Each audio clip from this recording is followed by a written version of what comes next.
Ladies and gentlemen, I'm delighted to introduce to you Karen Wetzel. She's the manager for the National Initiative for Cybersecurity Education at the National Institutes of Science and Technology in the United States. She joined she started in the position. She started the position in October 2020. As a common, consistent lexicon that categorizes and describes its cybersecurity work, the NIST framework improves communication about how to identify, recruit, develop, and retain cybersecurity talent. Karen specializes in identifying, communicating, and developing guidance around key issues, emerging trends, and opportunities of special interest. Prior to joining NICE, Karen was director of the Community Groups and Working Groups program at the EDUCAUSE and served as the Standards Program Management for the National Information Standards Organization, NISO. She has a Master's of Science in Library Science, just as Sandra Toes and the other folks from Dalhousie University talked about. Library science is in the throes of a big digital transformation themselves. Well, without further ado, I turn the stage over to Karen Wetzel. Thank you ever so much for taking the time to talk to the conference. Thank you so much for having me and for inviting me, Bob. I really appreciate it and look forward to, of course, sharing about my favorite topic, which is NICE and the NICE framework. As Bob stated, I've been with NICE, or the National Initiative for Cybersecurity Education, for just under 2 years now. And as he noted, NICE is led by the National Institute of Standards and Technology, or NIST, and that's within the US Department of Commerce. And that's important because it does hint at really our partnership, which is between government, academia, and the private sector. We are really serve as the bridge between all of those and really aim to make sure that there's as in our mission, integrated ecosystem for cybersecurity education, training, and workforce development. Our history goes back a little ways. You know, it started essentially back in '98 as part of the Comprehensive National Cybersecurity Initiative, where Initiative 8 of that, of the CNCI, was aiming at preparing the federal cybersecurity workforce. But it was in about 10 years later that initiative was expanded in scope to also include private sector workforce, recognizing the need for a effective cybersecurity workforce across the nation, as well as understanding the importance of going ahead and coordinating across private and public sectors.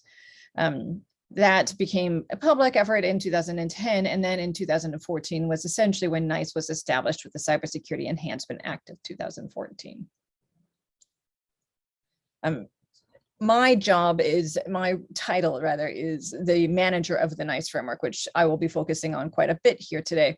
But NICE as a program does quite a bit of work beyond and in addition to the NICE framework. We serve, because we are that bridge, we serve in a leadership and coordination capacity.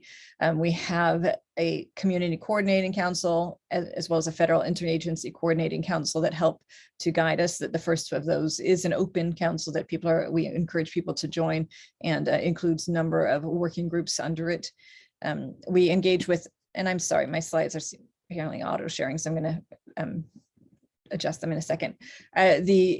There is a CAE community, which is managed out of the NSA, which is essentially higher ed institutions that focus in areas of cybersecurity.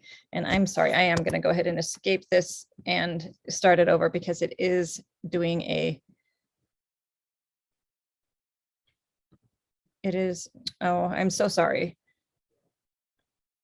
I'm going to turn off all timings and start it one more time. I do apologize for that. Here we are. So we work with the CAE community, higher education community focused in cybersecurity area, with NICS, which is out of the Department of Homeland Security. And we have international engagement. Our community engagement is strong, as it's a priority for NIST to be able to do this work with the community. And so we do that through informal, through our various communities of interest and our working groups that really do help inform and design and develop our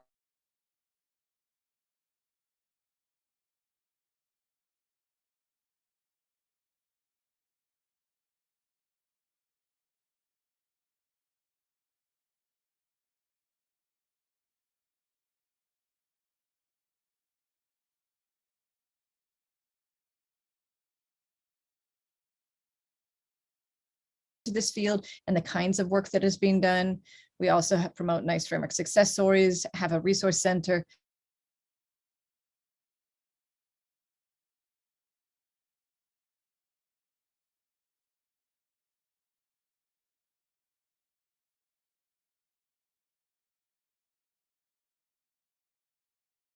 At the end of this year. I do want to take a moment to talk a little bit about our strategic plan and our implementation plan. Our strategic plan has these 5 different main goals, and these are then further designed to have numerous objectives for each goal.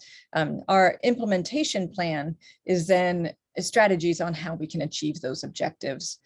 Essentially, this is a 5-year plan. It was starting with 2021, and it's a requirement by law for us to have this, but it's more importantly an important way for us to signal to the community how we are going to help support the cybersecurity workforce efforts and how we're going to coordinate with various, with the robust community in order to achieve that as a whole. Again, reusing that sort of ecosystem language that we have in our strategy. So the first of these goals is around career discovery, and it's particularly around promoting the discovery of cybersecurity careers and multiple pathways.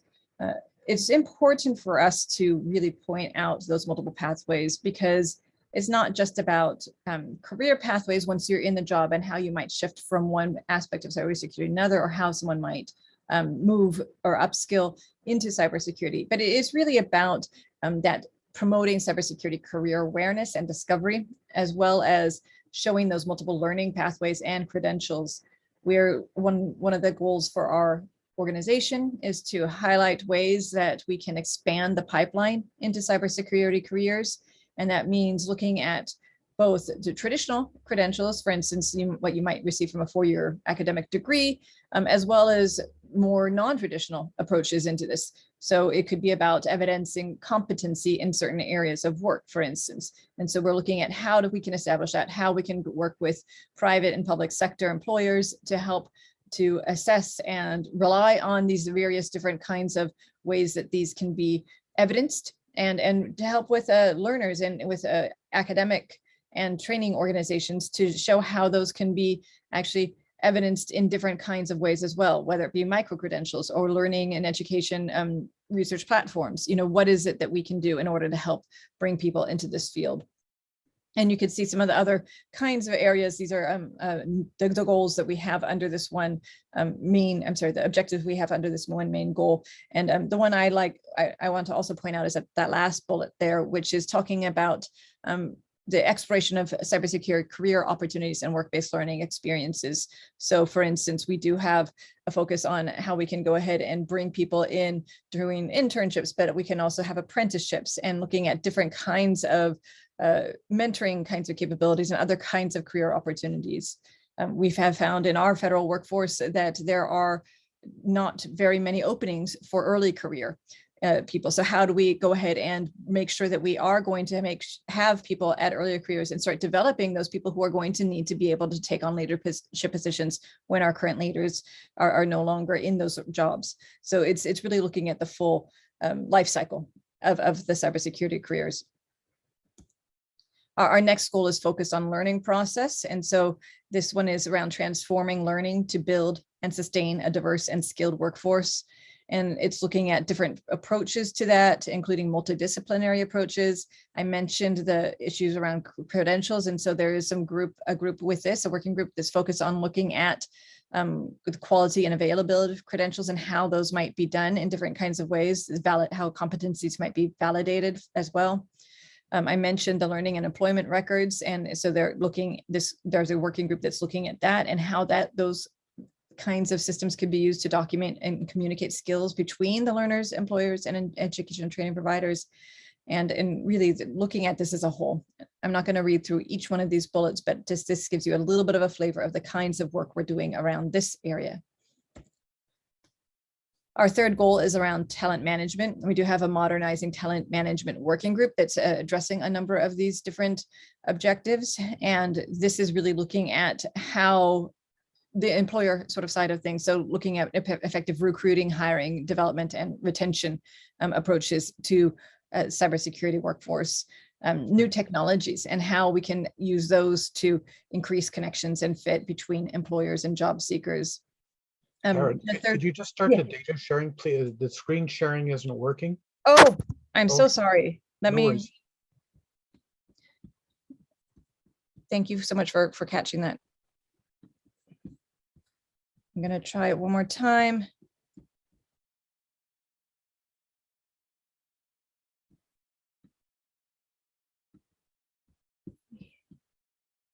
And I'm going to go ahead and see if is it in full screen again? Good, good. Okay. I do apologize for that. These slides, I certainly will be making them available as well. And we do have these on our website. So I do apologize for that. Right now it's a little text heavy. So these are the slides to miss. You can hear me saying a lot of what's here. The next ones have more pictures, so they'll be better to look at. Thank you so much for noting that. So for this strategy, this goal is about the talent management process. I was talking a little bit about that, and you could see it also. The third bullet is talking about aligning qualification requirements according to proficiency levels. We have just put out a report for Congress that will be available shortly around proficiency levels and the NIST framework and how we could build those out. And so we're early stages with a lot of these. As I mentioned, this is a 5-year strategic plan. And so we are at the early stages of some of this work, but heading in that direction. I'm going to go ahead to this one because, again, near and dear to my heart is the goal around the NIST framework. It's about expanding use of the workforce framework for cybersecurity, or the NIST framework. And it's really about documenting, disseminating, and developing resources and methods and tools that are shown to be able to increase the effectiveness of adopting the NIST framework. It's also, we're doing a lot to make sure that we're aligning our framework with other kinds of existing frameworks, both within NIST around cybersecurity, privacy, and risk management, as well as external to NIST.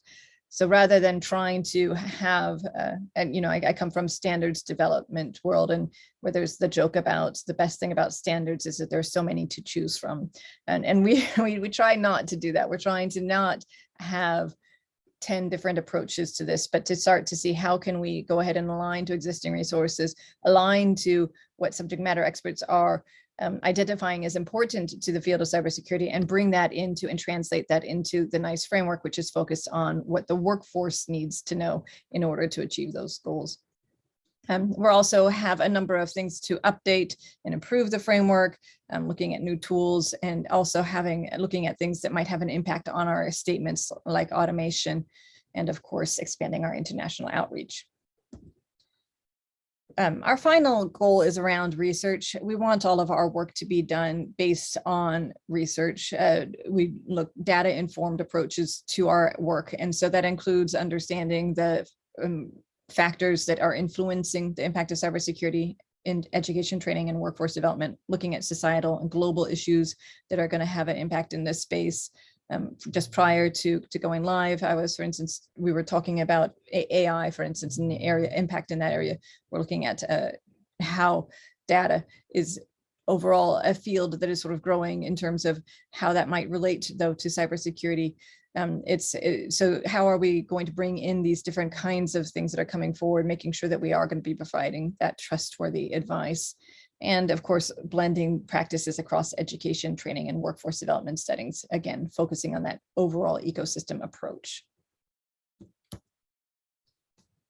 So that's NIST writ large. I want to spend a little bit more time now shifting over into what I do more, which is the NIST framework. And that starts by understanding the cybersecurity workforce landscape. What is here in front of you is a screen cap of cyberseek.org. It's a tool that we help to support, and that works with some of the NIST framework data. And what it does is it shows all sorts of information about where there's supply and demand for cybersecurity jobs across the United States. It also has a way to look at these things from a career mapping kind of approach. But the thing that's interesting is that just at our conference last week, they were able to announce new data. And there's a press release about cybersecurity hiring momentum is ramping up, and it has new data for the past year. And what we learned from that announcement was that there are now over 700,000 cybersecurity job openings, and about 40% of the increase of those happened in the first few months of the year looking at. So it's really been not just what we're seeing is a significant number of job openings, more so than there had been previously, and it's happening very quickly. This is in addition to the already over 1 million cybersecurity workers employed in the United States. That is also a slight increase from previously, about a 50,000 increase than from the previous numbers. So that really does show that what is happening is that not only are we continuing to grow in terms of the people working in this field, but that's in addition to a huge number of areas that are opening into and recognizing the importance of people working in cybersecurity. So it's not that we've lost numbers, for instance, in the pandemic, and that's why there are more openings. That's not the case at all. We've actually increased the number of people employed, and we've had several hundred thousand more rather openings happening in cybersecurity as well. And what they also do is show a nationwide supply-demand ratio of 66%. And what that means is that for every 100 cybersecurity related jobs that exist, there are about 66 people available to fill those. So what we're seeing is that we are not meeting demand. And so I expect that as these numbers and openings continue, we will still have that miss of how many people can fill these spaces. And so that it really is important for us to focus on not only bringing new people into this field, but also developing people who maybe are in related fields and bringing them in via upskilling and reskilling, as well as looking at how do we continue to develop the folks that are in this field so that we don't lose them. I also thought it was interesting that what they showed is that the sectors for the first time were starting to not only be in IT. So it's not just the AWS folks, who are hiring. Finance was a big area where all of a sudden new openings were existing. We also saw that when it came to insurance areas and then manufacturing, and we also have in the housing market. And so real estate essentially. And so what we're seeing is the cybersecurity is still strong in those traditional IT kind of areas where you might expect it, but it's really starting to expand, and all sorts of sectors are starting to see the importance of cybersecurity. And it's not surprising to me that some of these are the case. With the pandemic, obviously, that's helped push us in a direction maybe a little bit faster than we would have been otherwise, but it's not unexpected that these are, who does banking in person anymore? It's online, and the need for there to be security around those kinds of things, around areas where finance are going to be happening, around areas where there's areas of critical need and importance, that it's not a surprise to me, but it is, I think, interesting that we're seeing data backing up what we had sort of anticipated. And so that brings us to the NIST workforce framework for cybersecurity. And this is really important for us to be able to manage and develop our workforce. And in order for us to do that, it's very important that we do have that common language to clearly share information about cybersecurity work. It has its basis in a federal agency efforts where we had agencies who were saying, I have someone in this job role over here, and another agency would say, oh, I have that person in a job role over here, but those job roles were not consistent at all. The language describing them was very different. The requirements were very different. And so people moving from one agency to another, it didn't matter what their title or what their level was. They needed to have that commonality in order to be able to make that change. And what we were seeing is that needs to happen not only, of course, with the federal agencies, but across the nation. And so being able to have that common language to share about that work helps to then design or helps to then define rather what a workforce needs to know. And we are getting that information. NICE uses really brings that in from employers directly to understand what they are looking for from their workforce in order to help translate that into the framework. And it's about also looking at cybersecurity as a workforce skilled in cybersecurity, not only a cybersecurity workforce, where there are going to be people who are I'm on the cybersecurity team and this is what I do, but that doesn't negate the fact that across the organization, there will be some responsibility for cybersecurity, for keeping an organization secure, for reducing risk to an organization. And so it's important to start having this language be a common language that can be used not only in those core areas of cybersecurity, but across the organization. Having this language helps develop regular processes, and we're seeing it then being used in career awareness, in cybersecurity awareness, in education and training, in hiring and career development, and then of course in workforce planning and assessment. So what does that really mean? Well, the framework itself is essentially two pieces. We have our framework document, which basically describes the structure and how it could be used. And then the spreadsheet at this point, which is what we call our data side of things, which is what is more the living and breathing part of the framework. And that's where most people really want to go. And that's where the information is that people tend to want to circle around exists. In the United States, there is required adoption of the framework in the federal workforce. The 2015 Federal Cybersecurity Workforce Assessment Act requires agencies to identify and code positions using the NIST framework. And then, of course, to also take that next step of annually reporting on cybersecurity work roles of critical need. And that's through this year. And we're looking at extending this act beyond that. And so that gives us an understanding of who in the federal, at least workforce, is working in cybersecurity, and then what areas do we need to focus on to develop more. And that has been extended with an executive order in 2019 to our federal contractors as well.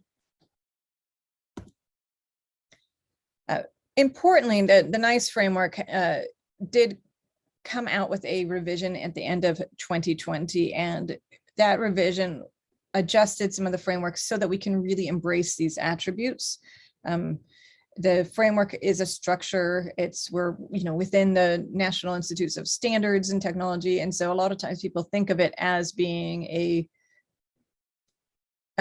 not very flexible kind of framework, but that's really not what we were aiming for. What we're looking at doing is being more agile, being able to adapt to change, being able to not only adapt our existing content and make adjustments to it, but also bring in new content that is, with emerging technologies or trends, to be able to shift so that we can reflect what the current and future workforce needs.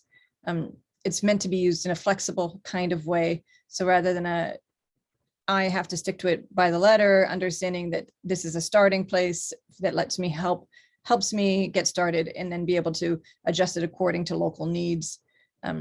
We are also looking at having interoperability. So using consistent use of terms and structure in some ways too allows us to develop statements that might be used in more than one kind of workforce framework. But it also allows for that exchange of information, that communication across organizations, across sectors, across different sized organizations, for instance. And then modularity, where the way we structure the framework allows for communication with other kinds of workforces, allows for more flexibility and all that too. So they all build on each other to make this whole. And then, well, who uses it? It goes back to who our stakeholders in NIST are. It's used by employers, both public and private sectors, and that's in areas such as human resources with hiring managers and with other subject matter experts. It's used by learners, and for our purposes, we use the word learner to mean students as well as job seekers and current employees. So basically embracing that continuous learning kind of approach to the word learner. And then it's used by education, training, and credential providers. And the ways they can use it then, there's a lot of different ways depending on how much time really you really want to spend in this. I was just at a conference where we were talking about how important technology is, but more important is the people side of things, and being able to really dedicate to time and resources to making sure that you have a strong cybersecurity workforce, that you are making sure that cybersecurity is a priority. And so depending on each organization and their capabilities, they're going to be able to do different things with it. But employers will use the framework to help track workforce capabilities, to be able to assess their learner capabilities as part of that. They'll use it when developing position descriptions and using it when developing teams, for instance.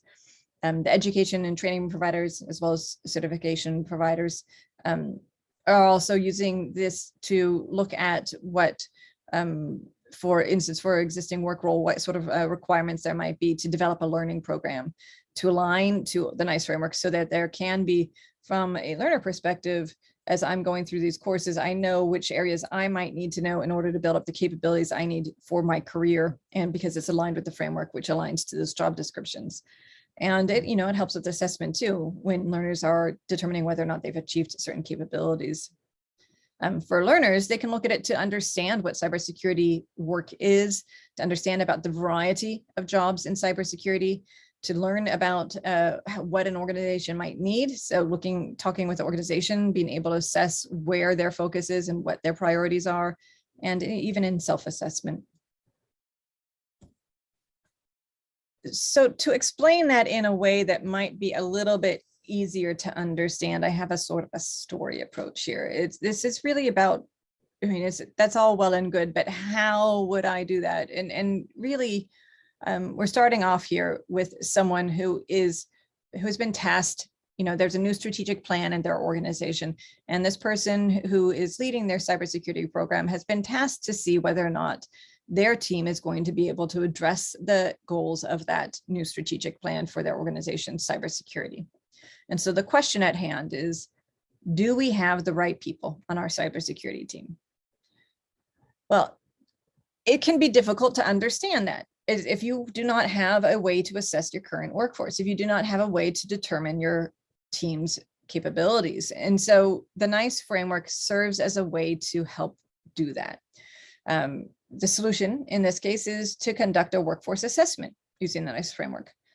So it's looking at the strategy, the strategic plan rather, and determining what the needs are, and saying, okay, I need to have people who are going to have these different knowledge and skills, or I need to know who's going to be able to complete these specific tasks, and have that tied, and those are tied with work roles.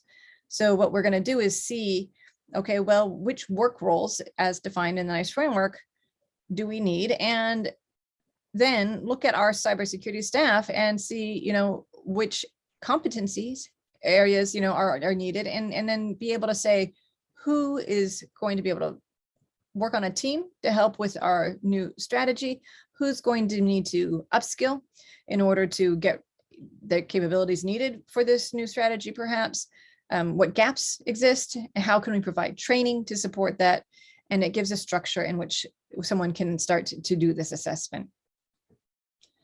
So, at the end of this assessment, she may realize, what, we need someone to serve in this role, and it's not in this, there's no one there right now. So, I'll see if maybe I need to hire in that space. And so this person who's leading the program might need to then go to the person in HR to say, we need to hire for these specific work roles with these specific competency areas in order to achieve our goals. Well, hiring someone in HR may not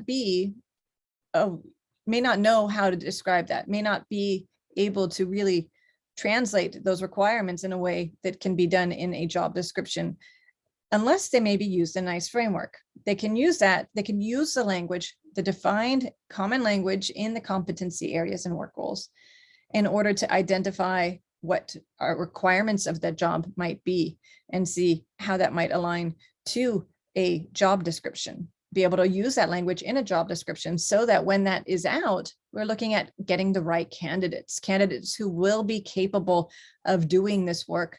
Whether it's internally, you've decided it needs to be someone who can do this on day one, or it may be something where you can go ahead and say on day 30, we're going to need this. And so we're going to have built in some training for that first month to be able to get the person up to where we need them to be in order to get this work done. And so it also serves as a tool once you have those candidates in front of you, to determine, whether or not they actually have those capabilities to help with assessments. You can look at the NICE framework and its content and say, and use examples from the NICE framework work roles and say, look, are you able to do this? Can you share with me examples of when you've done this kind of work before? You can start to ask questions. You can start to actually even have active, assessments on it, have them do actual things tied to the tasks we have, for instance, and determine whether or not those needed knowledge and skills are there. And you'll see that I'm focusing on assessing the candidates for needed knowledge and skills beyond just saying, does someone have a degree or someone have a certificate, appropriate for this? Because there may be additional candidates who don't have those, but do have those knowledge and skills. And with the framework, you can both see which, if a certification does align to a work role, that does help. But, someone else might be able to come in the door who has additional knowledge and skills from work experience, and you'd be able to have a way to assess their capability in that regard as well. Well, and then so for the candidate, it's also able to be used. So in this case, we're positing that there's someone already in the organization who is interested in maybe making a shift to cybersecurity.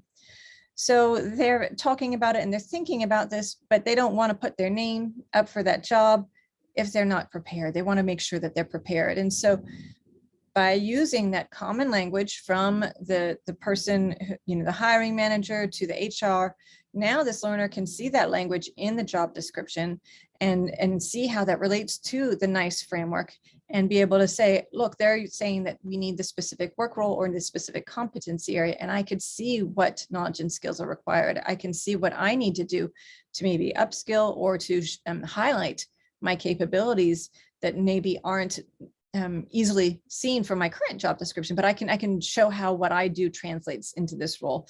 And I can see how that ties in with the organizational needs and be able to actually communicate what I do and how that would actually support this strategic plan.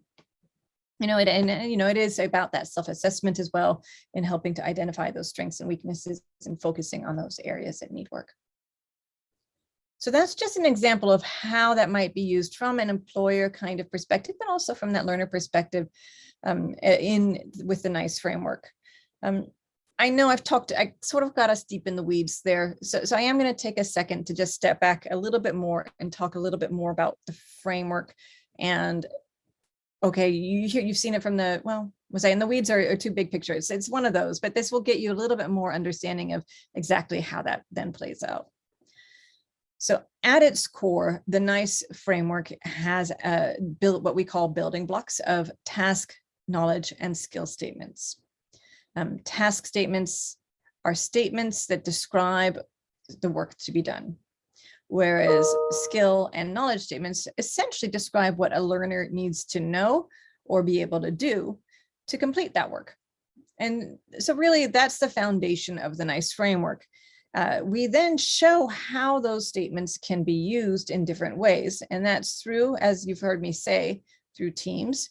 And that could be through competencies or work roles, through competency areas, which were introduced new with our 2020 revision.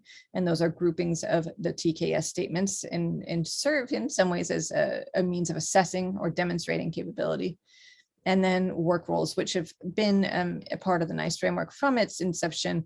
And essentially those are groups of task statements, which define an area of work where someone has responsibility. And it's important to recognize that work roles are not the same thing as job titles or jobs even. There is an area of work for which someone might be responsible. It may be that there's a one-for-one. There may be someone whose entire job is focused on a single work role. In a smaller organization, it may be that someone's job is looking at more than one work role. They need to be responsible for more than one area of work. Or it may be in a large organization, there's a team of people who are working in an area, a specific work role area. And so that's where there needs to be some adjustment and flexibility in how this can be applied. When it comes to teams, we say that they can be defined by competencies or work roles because depending on your approach, if you know what specific work a team is going to be doing, the work roles identify specific tasks. You can go ahead and if you already have your staff identified by work role, you could then go ahead and say, we need this person and this person because they can do those tasks and that's what's on this team. And it makes that nice and easy to be able to select and identify teams. On the other side, if you're not sure what the specific area of work is, but you generally know what needs to happen, that's where competencies can come in. And you know that someone has capabilities generally, and they can join on the team and then define the work that needs to happen. So as I said, a work role is that group of work for which someone's responsible or accountable, not synonymous with job titles or occupations, and can be combined to create a particular job.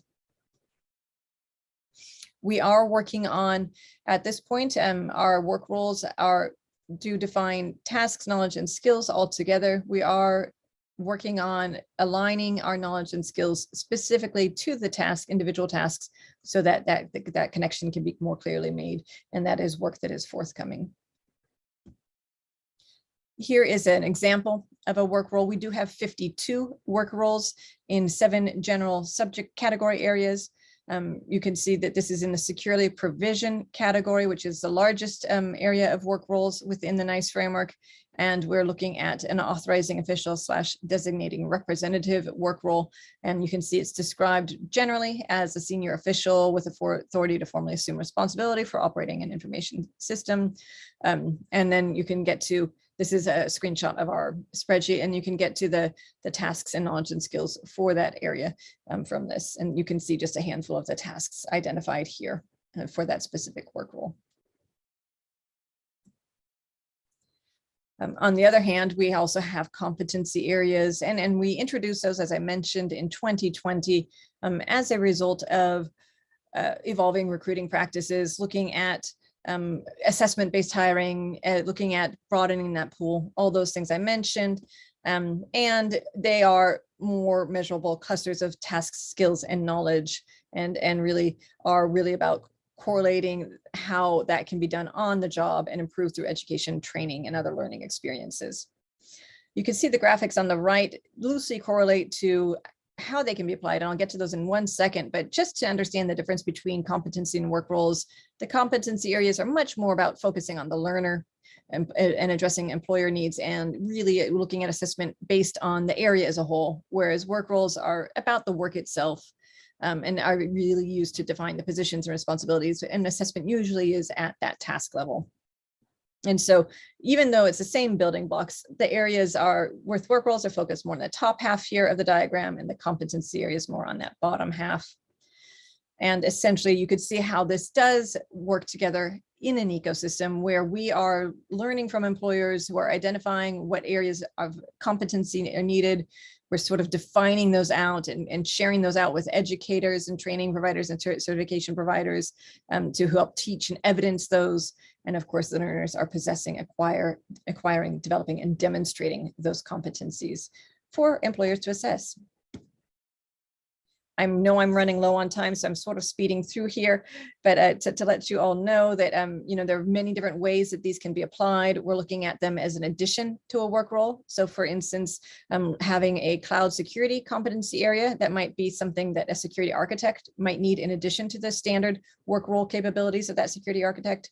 It might be a sysadmin also sort of needs that. And so it's about understanding how these could be additive in certain ways to existing work roles. There's also where it can be a sort of meeting place for people. So there may be someone who's has information system security developer work role who may need to have operational technology information. And then you're talking to someone, maybe it's a facilities manager or an engineer who has that operational OT security competency as well, so that they can communicate together. And then, of course, we're looking at it as a place of learning. So as a place for people to maybe start learning about an area or to increase their knowledge in a certain area of work. So overall, that's the NICE framework. We are evolving. I've shared a little bit about what we've done with the 2020 revision. We started back in 2017. We did that revision. This last year has really been working on aligning our data to the revision, and we're continuing to do updates around our statements, around new updated competency areas list, and about moving to a platform that will enable greater adoption, as well as browsing, searching, and exporting of what we have. And so we've done a number of statement updates. If you go to our website, you can see the latest statements that we had put out for comment, and we are just now working on our task statements. And then we are looking at ongoing priorities being around integrating, for instance, operational technology more into the framework, developing a new work role around cybersecurity awareness, that platform I mentioned, alignment with frameworks tying to our strategic plan, as well as developing a number of resources to help with implementation. And we have a number of tools. There are here, and I have a few slides that show those, but I'm not going to, given where we are with time, I won't go over them too much, but there are a number of tools that will help with implementation and use of it. I already shared a little bit about CyberSeek and that interactive map and career pathway. It also gives, here's an example of how in Texas, they are one of the largest. Dallas is, I think, the 4th largest area where we're seeing need for cybersecurity work. You could see how that plays out in different areas and tied to the NICE framework areas, category areas. Here's an example of a cybersecurity analyst and how it looks more detailed about the different skills that are required, how that ties with the framework and all of that as well. And you could see how that connects through in a pathway too. We have other ones here, and I'll skip ahead. There we go. I like very much the $107,000 for an analyst. That's yeah, well, and it's certainly incentivizing. I think that's one of those. We are looking at adding in different levels for our work roles and competency areas as we look at proficiency and understanding how that's, obviously an average. So what does that mean for someone just starting in the field versus someone who's maybe been in that role for a much longer period of time? And so try to add in that additional level of information so that people who are coming into the field brand new, if they don't get that 107 out the gate, they'll understand why and be able to not be scared about taking on new roles.